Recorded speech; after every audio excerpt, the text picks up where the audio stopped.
Latest ప్రభుత్వ మరియు private ఉద్యోగాల కోసం మా ఛానల్ని ఫాలో అవ్వండి.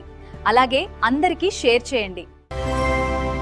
హాయ్ ఫ్రెండ్స్, అందరూ ఎలా ఉన్నారు? ఎస్ఎస్సి జీడీ 2026 నుండి మనకు ఒక అప్డేట్ వచ్చిందనమాట. ఆర్టీఐ నుంచి మనకు సిబిటి రిజల్ట్ ఎప్పుడు వస్తుంది, అలాగే మనకు వేకెన్సీస్ అనేది ఇప్పుడు 61,738 వేకెన్సీస్ అయితే అవైలబుల్గా ఉన్నాయి. మనకి ఎన్ని వేకెన్సీస్ అనేది ఇంక్రీజ్ చేస్తారు, మనకు అలాగే సిబిటి రిజల్ట్ అనేది నార్మలైజేషన్ మార్క్స్ యాడ్ అవుతాయా లేదా అనేది ఈ వీడియోలో పూర్తిగా చూద్దాం. ఇంకా వీడియోలోకి వెళ్తే మనకు ఆర్టీఐ నుంచి వచ్చిన ఇన్ఫర్మేషన్ ప్రకారం అయితే మనకి సిబిటి రిజల్ట్ అనేది మనకి ఎక్స్పెక్టెడ్గా వచ్చేసి ఆగస్ట్ 15 తర్వాత రిలీజ్ చేసానికి ఎక్కువ ఛాన్సెస్ ఉంది.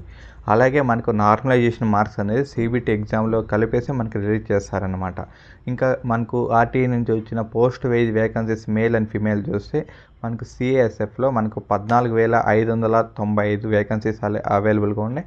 ఇంకా సిఆర్పిఎఫ్లో వచ్చేసి 5,490, ఎస్ఎస్బిలో వచ్చేసి మనకు 1,764, ఐటీబీపీలో వచ్చేసి 1,712, అలాగే అస్సాం రైఫల్స్లో 1,706, బీఎస్ఎఫ్లో 616, ఎస్ఎస్ఎఫ్లో 23 ఉన్నాయి. మనకు టోటల్ ఓవరాల్ ఇండియాలో 25,487 వేకెన్సీస్ అయితే అవైలబుల్గా ఉన్నాయి. ఇంకా కేటగిరీ విషయానికి వస్తే కేటగిరీ వైజ్ వచ్చేసి యూఆర్ కేటగిరీలో 11,115 వేకెన్సీస్, అలాగే ఓబీసీ వాళ్ళకి 5,759, ఎస్సీ కేటగిరీకి 3,707, ఈడబ్ల్యూఎస్ కేటగిరీకి 2,594, ఎస్టీ కేటగిరీకి 2,312 వేకెన్సీస్ అయితే అవైలబుల్గా ఉన్నాయి ఆల్ ఇండియా. అలాగే ఎవరైతే ఎన్సీసీ సర్టిఫికేట్స్ హోల్డ్ చేస్తున్నారో candidates like NCC A certificate, BC certificate hold చేస్తున్నారో వాళ్ళకి కూడా మార్క్స్ అనేది సిబిటీలో అయితే ఇంక్లూడ్ అయ్యేసే వస్తుంది అనమాట. మనకు as per the government rules ప్రకారం మనకు డాక్యుమెంట్ వెరిఫికేషన్ టైంలో మనకి ఎన్సీసీ సర్టిఫికేట్ మీరు వ్యాలిడ్ చూపిస్తేనే మీకు మార్క్స్ అనేది ఫైనల్లో మీకు రిజల్ట్ అనేది వస్తుంది ఫైనల్ మెరిట్లో.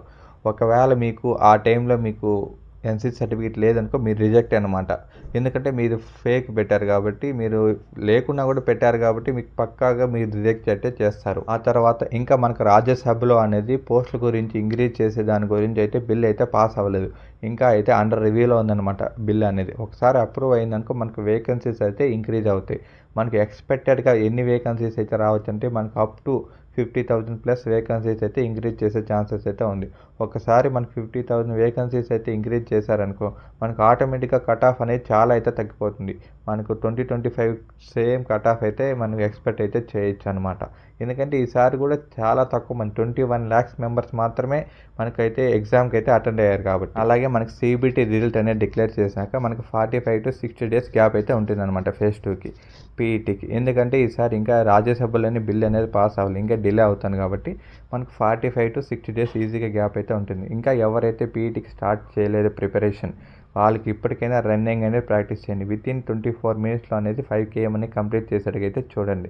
ఫిమేల్ వాళ్ళైతే మనకు 1.6 km అనేది 8.5 minutes కంప్లీట్ చేసేటకైతే ట్రై చేయండి. అలాగే మనకి ఎస్ఎస్సి జీడీ నుంచి ఒక ఇంపార్టెంట్ అప్డేట్ వచ్చింది. ఎవరైతే కేటగిరీ సర్టిఫికేట్స్ అనేది హోల్డ్ చేస్తున్నారో అంటే all reservation categories like EWS, OBC, ST category, SC categories వాళ్ళకి వ్యాలిడిటీ అనేది 2025 to 2026 ఇయర్ మాత్రమే మనకు ఉండాలన్నమాట. ఎవరైతే ఫైనాన్షియల్ ఇయర్ 2025 to 2025 అనేది అప్లై చేసి ఉంటారు ఇన్కమ్ బట్టి వాళ్ళకైతే లేటెస్ట్ అయితే అప్లికేబుల్ అయితే కాదు. వ్యాలిడిటీ అనేది 2026 to 2027 ఉండేది, ఇది నాట్ వ్యాలిడ్ అనమాట. మీకు రిజెక్ట్ అయితే చేస్తారు. మీకైతే రిజర్వేషన్ అనేది మీకు అప్లికేబుల్ కాదు. మీకు ఎవరికైతే 2025 to 2026 ఇయర్ అయితే ఉందో వాళ్ళు మాత్రమే అప్లికేబుల్ అనమాట ఈ రిజర్వేషన్ కేటగిరీకి.